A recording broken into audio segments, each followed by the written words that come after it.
Bienvenidos a Conversaciones en la Sala. Un espacio entre hermanas, amigos e historias reales para volver a creer en la gente. Somos Diana del Pi y Yuri Andrea.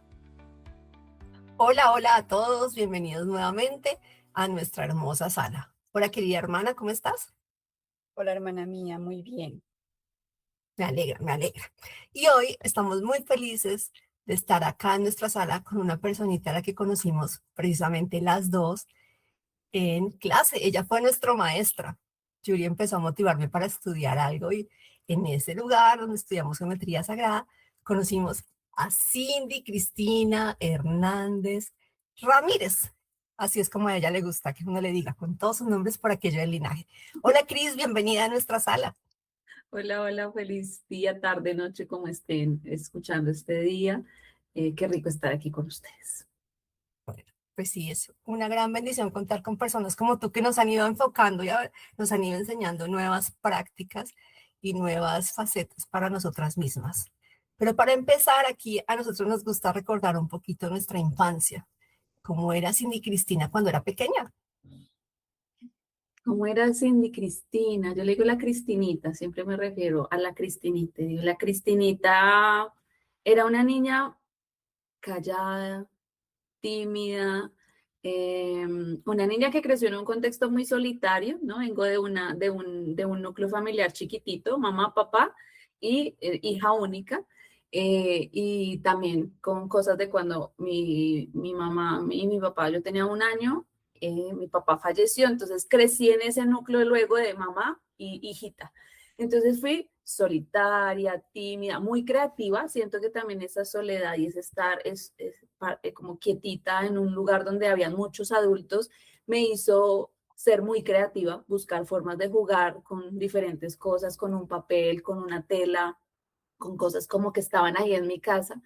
Entonces, pero esa era la Cristinita, ¿no? Como muy ensimismada, muy solita, muy allá en un rinconcito, pero también con una sensibilidad muy activa. Era muy sensible a muchas cosas, sentía muchas cosas de los humanos, veía muchas cosas también como llaman ahí amigos imaginarios y cosas así de ese mundo, de las hadas pero que los adultos no me sabían explicar. Entonces yo vivía entre esa parte como muy imaginaria, llamémosle así, y esa otra parte muy racional del adulto, que era el mundo donde yo crecí, que era un mundo muy de adultos.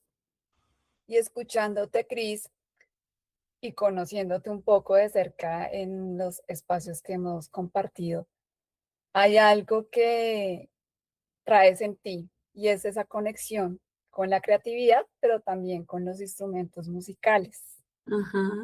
De niña, en algún momento dijiste, ay, esto suena lindo, o en tu mundo de imaginación, me están cantando esto, me susurran esto, qué bonito sería tal vez ponerlo en un instrumento musical y que tu voz fuera ese instrumento también. Ajá.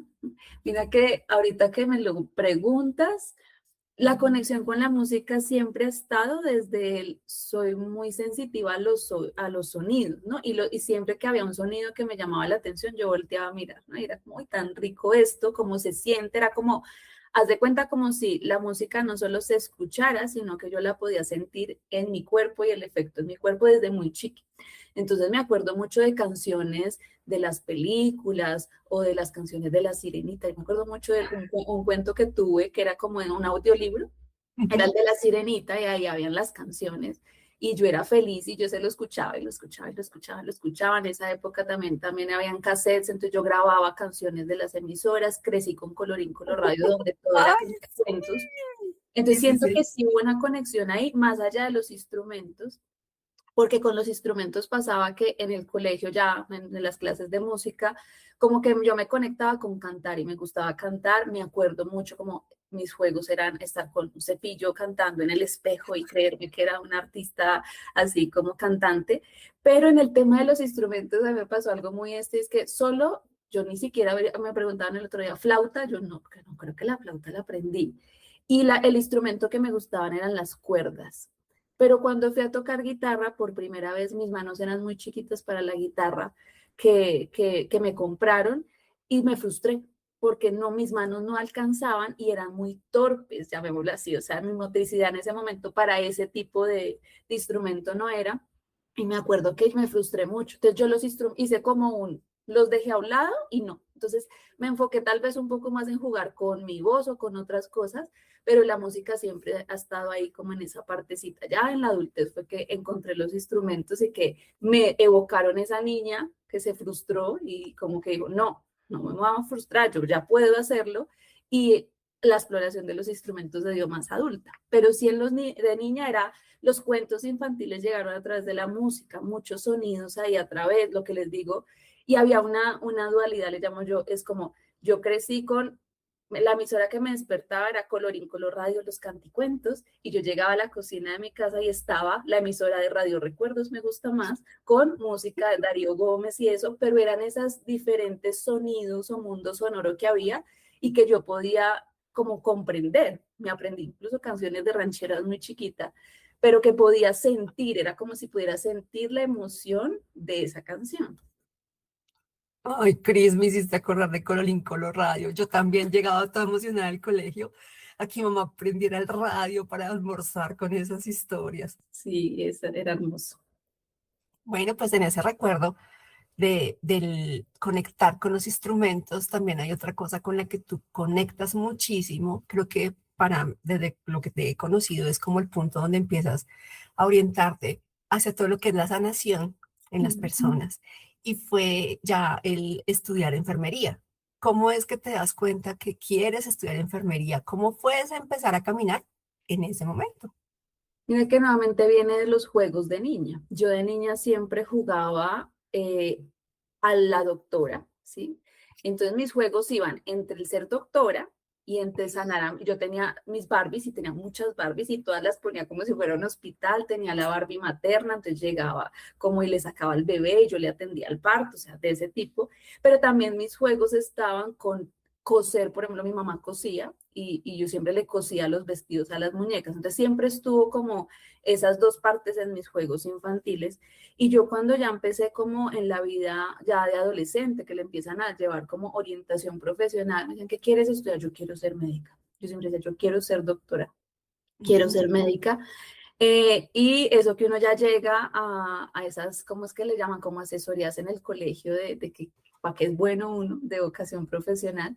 Me acuerdo que el psicólogo me dijo como que yo era buena para ser bibliotecóloga. Y Ah, no ok, era lo nada, mismo. nada tenía que ver con lo que yo era, o me decía que una ingeniería, porque yo era muy tesa y era muy inteligente en todas las materias. O sea, yo aprendía muy rápido, participaba en olimpiadas matemáticas y era muy tesa en cuanto, llamémoslo, al conocimiento lógico. Me lo explicaban una vez y yo ya, esto ya lo entendí. Siempre fui la alumna uno en todas las materias y eso me daba para yo poder, lo que decían, entrar a cualquier universidad, cualquier carrera.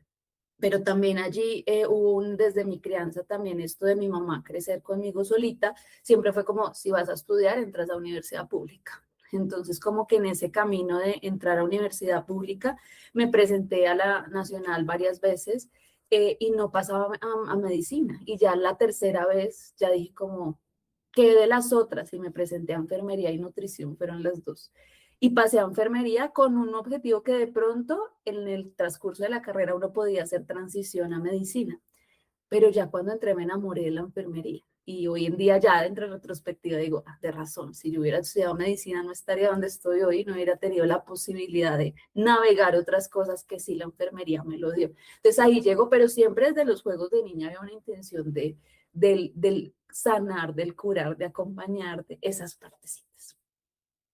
Nos cuentas que eres súper pila en los temas de la lógica. Y entonces aquí conecto con que, la geometría sagrada, ¿cierto? Vino a visitarla desde esa pilera en que yo tal vez hubiera podido estudiar ingeniería, pero no.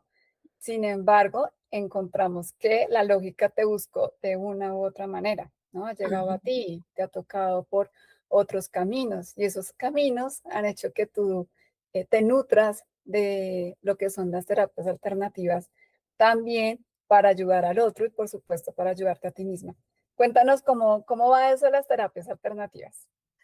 Eso de las terapias alternativas va bien, digamos que hoy en día es mi vida, es la base de mi existencia. Yo siento que las terapias alternativas también llegaron a mí como para muchos, como una forma de autoconocerme, de entender cosas que no, la lógica no podía explicar. Entonces, si bien yo he sido una mujer muy de lógica, ¿no? Y entrar a enfermería, yo hasta ese punto, pues entré a la enfermería muy racional, me fue también muy bien, entré becada a la universidad, 3 semestres becada, con mejores puntajes, o sea, siempre desde esa parte, pero aún estudiando enfermería, habían cosas que a mí me pasaban o yo veía en la gente que no se explicaban. Y ahí fue cuando me empecé a preguntar, debe haber algo más allá. Y ese cuestionarme todo el tiempo me llevó tal vez a buscar estos otros caminos de explicación de las terapias energéticas. Hoy en día ya llevo más de 13 años de dedicarme a compartirlo, digamos, desde la terapia individual, pero más que la terapia individual ha sido una forma de entender mis propios procesos, de ordenar mi energía, de comprender cómo adentro qué estaba pasando y darle orden a eso. Hoy en día me permite, le llamo yo a eso como tener una visión donde puedo ver las dos partes, ¿no? Como esa parte lógica y esa otra parte y tener una mirada más amplia. Y ha sido muy bonito porque en mi carrera ya profesional como que he podido estar en cargos donde tengo que hablarle a un médico, pero le puedo hablar en unos lenguajes de él, pero tengo que hablarle a una persona que no ha estudiado nada y le puedo hablar en sus lenguajes porque puedo conocer todos los espectros como de esa, desde la lógica hasta lo energético, entonces ahí va. Pero lo energético hace parte de mi vida, hoy en día comparto terapia, soy docente, pero el pilar es en mi existencia. Ahorita me acabo de tomar unas flores de Bach, ¿no? Como porque estoy en mi proceso permanente, entonces siempre hacen parte de mi existencia. Cris, y con todo esto que tú estás atenta y que lo aplicas a ti misma, ¿hay alguna señal en tu cuerpo que tú hayas dicho, el cuerpo me lo estaba diciendo, yo tenía todo esto cercano y la ignoraste, no te diste cuenta? Claro, muchas veces yo digo que mi maestría, y con ustedes lo he hablado en muchas ocasiones ya a nivel personal, ha sido la enfermedad. Y en el caso como de, ha sido no, lo que decimos, muy paradójico. Como una enfermera, como una terapeuta se enferma tanto y llega a puntos de enfermedad donde, carajo, se le olvidó escuchar el cuerpo. Entonces yo a eso le llamo como, claro, a veces estamos en esa rueda del hámster, le llamo yo de correr tanto y de meternos tanto en lo que hay que hacer y producir, que yo también siento yo que por ese tema de ir a hacer por otros, ayudar a otros y hacer por otros, a Cris la dejé a un lado. Y también, por ejemplo, estaba en lo que les decía, como trabajos donde yo duré muchos años full de trabajo al 100%, en cargos donde yo lo enfocaba todo en eso y se me olvidaba de, sí, me duele tal parte del cuerpo, me duele esta partecita, tengo esta bolita, nunca fue al médico, pasaban los años y no iba al médico hasta que el cuerpo de alguna forma se terminaba manifestando y he tenido muchos procesos que precisamente como que del último escribí un libro que está pronto a salir, pero yo en ese libro enlisté y eran más o menos unos 9 procedimientos quirúrgicos y cada procedimiento quirúrgico tenía una, mira, este salió por este salió por este salió por este. Entonces, claro, siento yo que muchas veces me olvidé, llamémoslo así, de ese mí misma, de escuchar mi propio cuerpo, pero siento que esa maestría me ha llevado a hoy a hacerle más caso. Hoy ya no, como que no, como me siento de descansar, paro, porque muchas veces fue lo que llamamos el burnout, el no descansar, ya el cuerpo me paraba a la mala, ¿sí? Te paro con una caída, te paro con una gripa, te paro con herpes, ¿sí? Te paro así porque tú no haces caso. Entonces, como que ya los últimos años y los últimos mesecitos más que todo ya ha sido como, no, en serio, voy a descansar, voy a parar, ¿no? Me voy a tomar un descanso, voy a escuchar mi cuerpo, hoy no estoy para terapia, hoy no estoy para otros, hoy estoy para mí. Y es como cuidarme a mí, siento que está haciendo esa fase también hoy en día. Bueno, debemos de reconocerte que el hacerte cargo es el diploma más grande que uno puede adquirir y colgarse en el corazón y en el cuerpo, ¿no? Y tú nos compartes que has tenido estos procesos, este jalón de orejas, este campanazo, este si usted no para, entonces con mucho cariño, aunque uno no lo ve desde ese lugar, pues te paro y entonces tienes que estar en cama X tiempo. Y ahí empieza la mente, el espíritu y el cuerpo a decir qué está pasando, ¿no? ¿A dónde voy con esto? Yo soy una guerrera de luz, pero yo necesito que me dejen descansar porque pues yo también quiero venir planeta, pasarla bien y a disfrutar de todo lo que tengo, ¿no? Pero si me sigues metiendo ahí en estos espacios que me confrontas conmigo misma, pues a veces no es tan chévere, ¿no? No quisiera como, oye, ya, mándame entonces un viajecito en donde yo disfrute del mar, la playa, las olas y ya no me tenga que preocupar porque me duele aquí o porque estoy así. Entonces, escuchamos que la escritura ha servido como un recurso, la música, tus terapias alternativas, tu conexión con las plantas, porque por allí están tus goticas de flores de Bach, pero también has encontrado otros recursos que te han dicho, bueno, estoy en estas, pero estoy aquí. ¿Qué más hay detrás de esos recursos de los que ya hemos podido escuchar?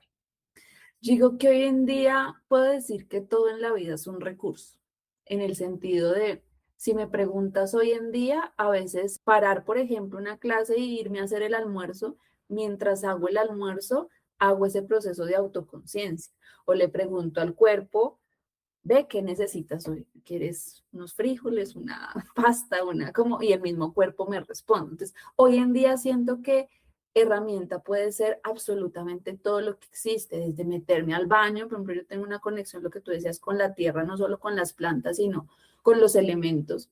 El agua ha sido una de mis mayores como maestras, entonces, por ejemplo, para mí todos los días el bañarme se puede convertir, sí, a veces me baño y ya salgo porque tengo carreras, pero si yo quiero como hacerlo intencional, por ejemplo, para mí el baño de todos los días puede ser como ese momento de meditación, de decirle al agua que se lleve, de escuchar, porque es el momento como de escucha. Yo siento que para mí el momento del baño me da una escucha clara, como que es como si el agua me limpiara los oídos y me ayuda a escucharme a mí. ¿Qué está pasando? Y a veces llegan como esas como ideas o esas como clic en el momento, por ejemplo, del baño. Entonces, por ejemplo, hacer conciencia, las actividades cotidianas, hoy en día es mi herramienta. Si bien he caminado ese mundo, como tú lo decías, de las terapias, de la geometría, de las flores de Bach, del arte en todas sus manifestaciones y las terapias artísticas y creativas, el baile en un momento fue mi medicina, el arte, el hacer canciones, el pintar, hoy en día el aprender a tejer también me está ayudando allí, pero digo yo que las herramientas en este momento para mí están siendo ver en cada cosa cotidiana que hago en mi día a día una oportunidad de estar ahí en meditación plena y utilizarla como una herramienta de sanación, sin tener que abrir un portal energético, sentarme a hacer un rezo especial. No, es el baño. No, es el alimento que estoy cocinando, ¿no? No, es que tengo que ir a la tienda para comprar algo. Bueno, pues me voy a ir a la tienda caminando en conciencia, de pronto ahí veo algo, me doy cuenta, me silencio y estoy escuchándome, ¿no? Entonces, como también esas herramientas pueden ser, le llamo yo hoy en día, la escucha de la existencia, de todo lo que pasa, ¿no? De con quién converso, de qué pasa, del pajarito, de qué me está diciendo de pronto este pajarito que pasó, de qué me está diciendo mi cuerpo, ¿no? La escucha activa de cada cosa, como estar muy presente en escuchar y conversar, esa sería la otra herramienta de, yo digo como todo en la vida es una energía que se mueve. Entonces, desde ese punto de vista, si yo tengo un síntoma en mi cuerpo, yo puedo conversar con el síntoma y preguntarle, cuéntame qué pasa. No, tengo tristeza. ¿Pero estás triste? Ah, no es de dónde. Y como si fuera un ser, hable. Pero lo mismo pasa con, no sé, con el chocolate que me voy a tomar, con la velita que prendí. Entonces son oportunidades de conversar con todo lo que existe, con las plantas, con mi casa, ¿no? Como que me pide mi casa que mueva de lugar o que haga o que cree a partir de lo que necesita. Entonces siento que esas son las herramientas hoy en día adicionales a las que tú mencionaste ya. Pues, Cris, yo personalmente a veces vivo en automático y a mí se me olvidan todo ese tipo de cosas. Uno vive, uno se levanta, uno se baña, uno va, uno come. Es más, a veces ni siquiera mastica, sino traga. Y pues no entra en estos momentos tan especiales porque, claro, un día visto desde la manera como tú lo estás presentando es una óptica muy diferente. Así lo estoy viviendo a las carreras y me pierdo de todo lo que está pasando alrededor. Pero si tú pudieras aconsejarle a una persona que está con esa intención de empezar a sentir el día como lo está sintiendo Cristina, ¿cómo podría ir empezando esa persona a entrar paso a paso para tener siempre ese recordatorio o esa conexión? ¿O cómo hace? ¿Sería su talón? bueno, no tanto su talón de Aquiles, sino como más bien su punto firme sobre el cual podría ir avanzando para poder cumplir uno de esos objetivos, es que estar aquí presente en este momento y darme cuenta de todo lo que está ahí, poder, ahí sí como dices tú, hablar y conversar hasta con el chocolate. Ujú. Digo que hoy en día mi aprendizaje ha sido el disfrute y el saber que estamos disfrutando eso que estamos viviendo. Entonces, cada vez que estoy haciendo algo o que voy a hacer algo en la cotidianidad, yo le diré a una persona, pregúntate qué estás disfrutando de eso que estás haciendo.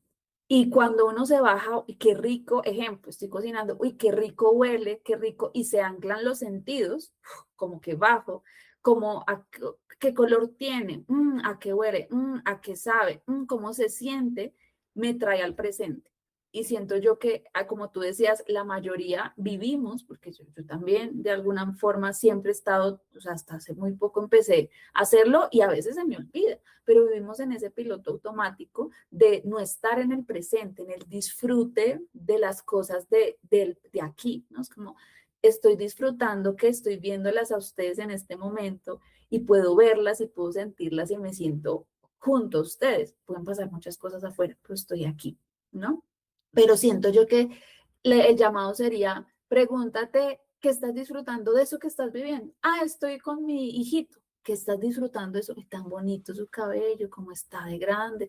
Y empieza a traerte desde los sentidos cómo se ve, a qué huele ese lugar, a qué sabe ese lugar. Y siento yo que esa es una de las llamados o de los aprendizajes también que nos trae esta nueva, llamamos, esta etapa en la que está la humanidad y es, se nos ha olvidado sentir y estamos muy en la lógica del actuar y del razonar, pero se nos olvidó el sentir. Así que el primero sería, bájate a los sentidos, en eso que estás haciendo, ¿no?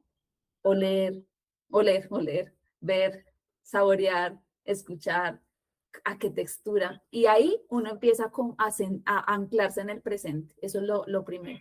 Y lo otro que yo digo también es reconocer que la vida es un ciclo de nacimiento y de muerte, que también ahí es importante tenerlo. Escuchábamos antes que, y así fue como nosotras te conocimos en este rol de docencia, ¿no?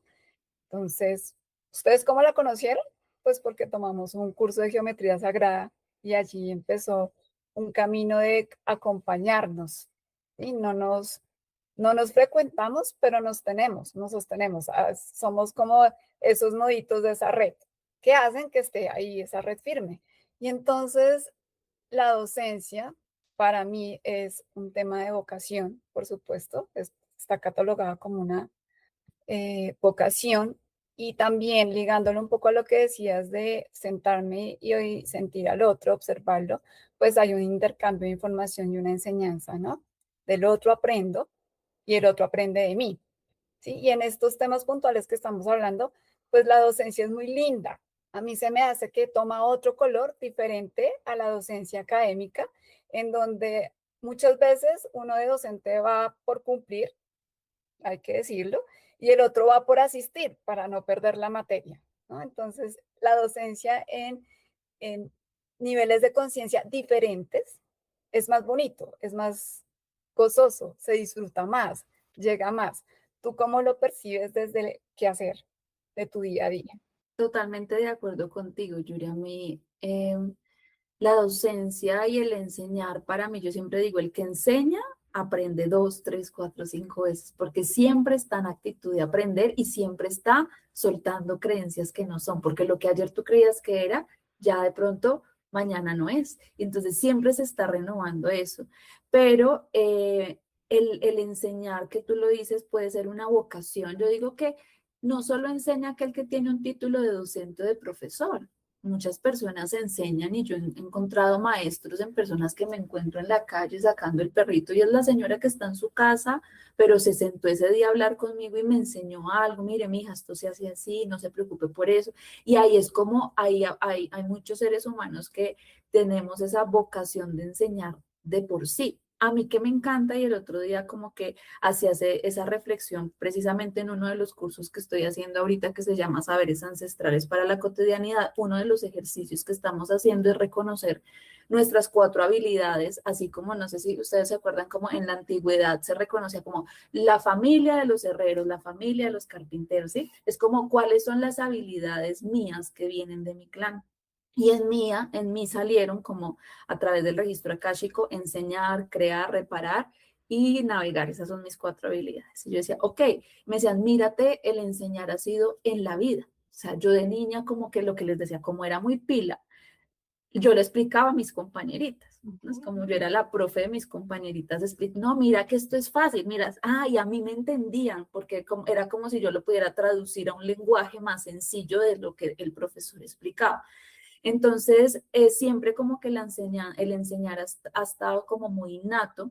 Mi papá era docente universitario y también siento que eso viene de clan y de linaje. Y yo siempre tuve la intención y yo decía mientras estudiaba enfermería, yo quiero ser profesora y yo admiraba a los profesores universitarios. Yo quería ser profe universitaria. Pero ya cuando después salí y como que hice especialización y me tocaba hacer la maestría y el doctorado para poder llegar, yo decía, yo no quiero esto.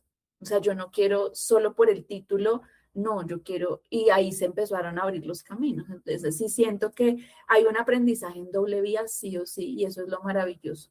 Y también siento que cuando estás a vocación, no es como que a mí no me llena la cantidad de gente, a mí me llena que cuando alguien aprende y lo llevó a su vida, ya se logró. Ayer tenía clase también con un grupo de geometría y una de las estudiantes es una maestra ya en el colegio, hace muchos años, del colegio del distrito.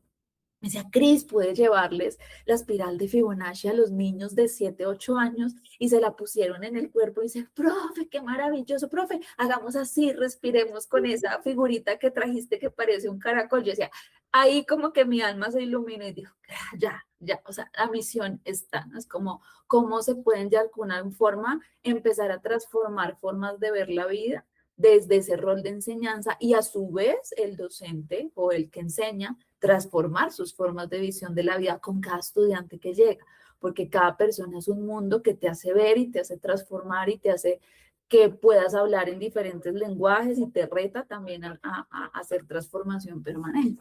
Cris, yo quiero retomar un poquito lo que habías conversado sobre las plantas. Hace poco vi una publicación que colocaste del jardín que tienes en tu casa. Y también contabas ahorita precisamente que tienes esta conexión con las flores de Bach también para las terapias. Yo estoy en la etapa en la que a mis 45 años hasta ahora estoy aprendiendo a que las plantitas no se me mueran, a que hay que regar unas de una manera, que las otras hay que hablarles. Ese tema para mí es completamente nuevo. Entonces, yo veo que la conexión tuya con los elementales y con la planta viene desde niño, pero cómo te conectas? O sea, ¿cómo sientes tú que la planta dice algo? No sé, como estoy tan novata en este tema, me parece curioso que eso se te manifieste a ti. ¿Cómo es sentir eso? Mira que lo que tú decías ahorita, yo de niña tenía la particularidad que veía, yo le llamo a eso lucecitas, ¿haz de cuenta? Luciérnagas, cerquita a las plantas, pero en un ambiente cerrado. Yo decía, pues, ¿qué son? Es un ambiente cerrado, es diferente verlo afuera, ¿no? Cuando en la noche, cuando veo luciérnagas, no, yo las veía. Yo, bueno, yo jugaba, ¿sí? Simplemente veía que lo puedo ver ya de adulta, desde la parte como, desde los conocimientos que tengo, llego, esos son elementales, están acompañando las plantitas. Si bien yo tengo esa conexión, mucho tiempo duré desconectada de la tierra, muchos años. Y lo que les digo, los llamados del cuerpo y de la enfermedad, la tierra fue la que me ayudó a bajar al cuerpo. Entonces empezar en un momento como que sembraba mi menstruación y eso me hizo acercarme a la planta y a ver cómo crecía y a ver el cambio que tenía la planta también con eso que yo estaba sembrando. En otros momentos ya empecé como a asistir a lugares donde habían procesos de siembra y empecé a conectar.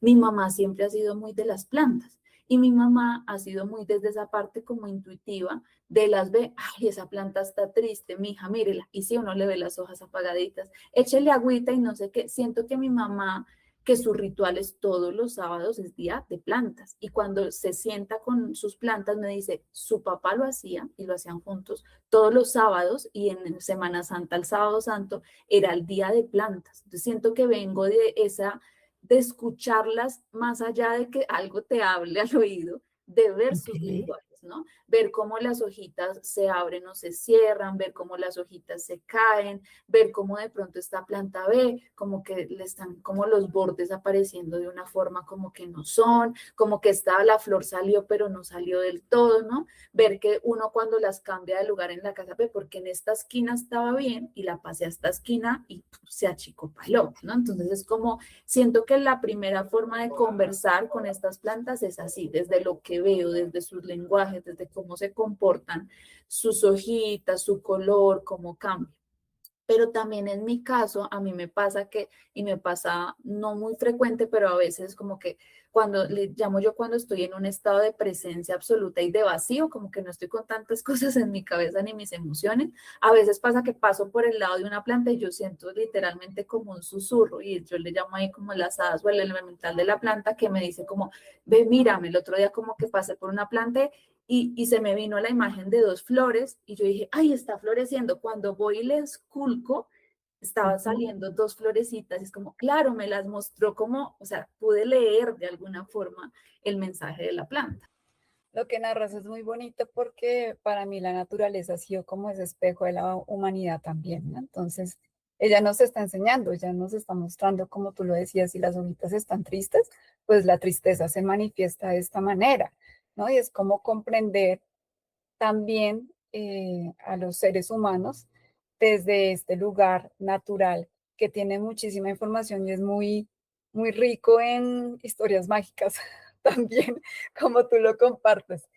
Y hablando del mundo de las plantas y de lo exóticas que pueden llegar a ser en sus formas, en sus texturas, pero también en sus colores. Entonces, nos gustaría que, no sé si lo tomas desde el lugar de las plantas o posiblemente desde esta esencia artística que tienes y que siempre te ha conectado, ¿cuál es tu color favorito? El verde, sin duda. Es muy loco nuevamente, porque yo cuando empecé nuevamente a abrirme a este mundo de las terapias energéticas, yo siempre veo en algunos momentos luces verdes a mi alrededor. Y ya cuando entré en este mundo de los ángeles y todo esto, alguna vez una angeóloga me dijo, como, uff, tú tienes una frecuencia verde esmeralda, esa fue como la. Y yo decía, de razón, a mí me encanta el verde, todas sus formas, pero ese verde como el tipo verde de las esmeraldas es mi color favorito. Y me conecta mucho. Ya uno desde la teoría va entendiendo por qué, y claro, es el corazón y es muchas cosas ahí, pero también la conexión con la tierra. Mi papá se llamaba, yo siempre hablo en metáforas, mi papá se llamaba Rafael, es que yo soy hija del arcángel Rafael, entonces ¿cómo no me va a gustar el verde, carajo? Entonces es como el verde, sin duda, y el turquesa también sería el otro, pero que es ahí, como el agua marina, esos dos son mis dos colores favoritos. Wow, Cris. Yo digo que siempre, yo soy hija de un arcángel, que es el arcángel Rafael, y de una flor, que es Margarita. Por eso tengo esa conexión del cielo y la tierra, y ellos dos me la dan. Wow, qué manera de honrar a tus ancestros. Voy a hacer el análisis con mis papás. Ay, no me lo dejas de tarea para la próxima, te cuento cómo me va. Bueno, Cris, y si pudieras pedir dos deseos, uno para ti y otro para la humanidad, con todo lo que sabes, con todo lo que ves que estamos atravesando, ¿cuáles serían esos dos deseos? Esos dos deseos, bueno, el personal, yo siento que estoy sembrando yo le llamo en esta nueva vida, porque siento que para mí el año pasado morí y volví a nacer. Y estoy sembrando disfrute. Entonces quiero traerme más disfrute, me deseo más disfrute, más juego, más capacidad de jugar y disfrutarme el día a día, la cotidianidad, ¿no? No esperar como, no, voy a esperar a las vacaciones para disfrutar. No, yo me quiero disfrutar cada momento. Me quiero disfrutar el que estoy con mi pareja y juego, el que estoy con mi mamá y no sé qué, el que estoy sola y si estoy sola no importa, me divierto. Entonces siento que me deseo y el deseo personal es disfrute, juego del momento presente, poderme traer juego y disfrute en lo que hago y también invitar a jugar y disfrutar a la gente. Y ahí llegaría el para la humanidad. Siento que para la humanidad deseo esa capacidad de conectarnos le llamo yo con frecuencias más elevadas, pero que están adentro. El recordar que yo adentro puedo tener una capacidad de elevarme y ver como las águilas una situación y no tomármelo tan personal o no tomármelo tan trágico o salirme de esos cuentos que nos contamos. Entonces quisiera desear para la humanidad esa capacidad del vuelo del águila que se eleva y puede ver desde arriba, pero también irse como una hormiga y ver una situación desde abajo con el detalle, pero ver también la capacidad de no ver solo la sombra, ver la luz, ¿no? Es como esa capacidad para el humano de poder ver las situaciones desde muchas polaridades, desde muchos colores, no desde una sola visión que le permita disfrutarse más la vida, ver la vida como un juego, ver la vida como ese juego que a veces no lo tomamos muy en serio, claro, necesita seriedad, pero se nos ha olvidado vivir y disfrutar. Entonces, como se me ha olvidado a mí, lo quiero para la humanidad también, que se conecte con el disfrute, pero también desde eso, desde la posibilidad de ver desde muchas polaridades y desde muchas visiones la existencia misma y una situación. Y para esa existencia, ¿qué hace que todavía valga la pena creer en la vida o en las personas? Yo digo que una de mis motivaciones o que vale la vida las mismas personas desde su esencia. Yo digo que vale la pena en que cada persona pueda mostrar su esencia sin miedo a ser juzgado, ¿no? Es que cuando yo veo que alguien muestra su corazón y muestra su esencia como es, ahí está la motivación, ¿no? Ahí está la esperanza guardada, ¿no? Cuando alguien puede mostrarse, no sé cómo es, yo le decía el otro día a una amiga como, yo valoro el que me dejen ser como soy, sin ser juzgada, que si hoy estoy triste me dejen llorar al lado de esa persona y no me digan, no, no llores porque llorar es mal. No, no, no, déjame llorar al lado tuyo, pero el día que quiero estar feliz, déjame reír al lado tuyo. Entonces siento que ahí está como el mostrar su esencia, el ver la autenticidad de la gente salir a flor de piel, el ver cómo la gente como que se puede sorprender de la existencia y no como que nos aburrimos de existir, no, hay que sorprenderse con lo que ahí siento yo que está como ese ancla para mí de la esperanza en la humanidad y de esto que estamos viviendo. Ay, Cris, tus palabras creo que nos llenan de mucha esperanza y motivación para continuar adelante en los momentos en los que sentimos que hay adversidades o que hay obstáculos. Para nosotras ha sido un placer contar contigo hoy. Queremos agradecerte por compartirte, por contarnos cosas de ti, por enseñarnos a ver la vida de otra manera.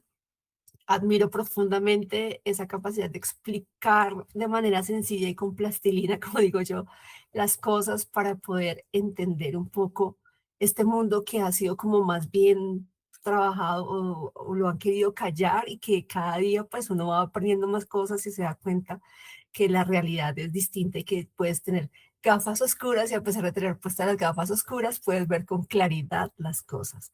Entonces, agradecerte nuevamente.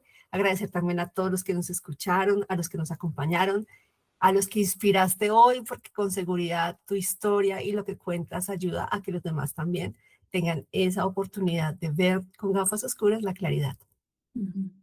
Y una última invitación es que nos compartas tus redes sociales, donde te pueden encontrar, en donde se toca la puerta para hablar un ratico con Cristina.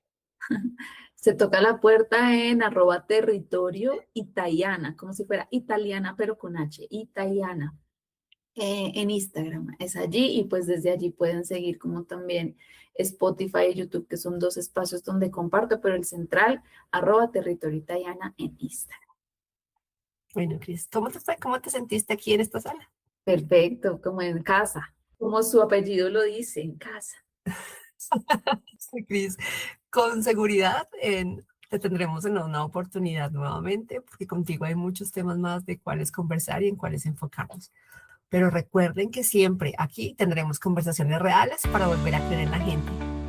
Gracias por acompañarnos en esta conversación. Si este episodio te abrazó de alguna manera, compártelo con alguien que necesite volver a creer en la gente. Nos escuchamos en la próxima conversación en la sala.